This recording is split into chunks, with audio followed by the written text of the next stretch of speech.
tere! Tänases videos näitan ma teile, kuidas teha mängule punktid. Siin on juba varasemalt tuttav skript. Ja nüüd kuidas teha punkte. Selleks siia muutujad. Ja võib võtta, mis tahad. Ja siin on näha muutuja. Võib ka luua muutuja. Punkt.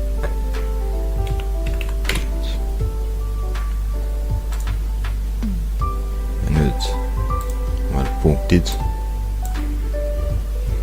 Ja selleks, et need punktid muutuks, tuleb võtta siit see. Muuda. Punktid ühe võrra.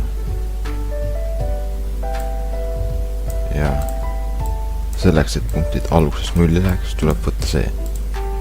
Punktid null. Nii.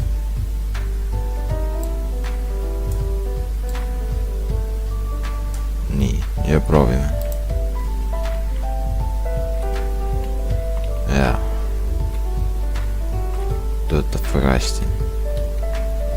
5 punkti. Ja kui vaatame selle, siis on jälle 0. Võtame taustaga. Laeb natuke. Tšalk.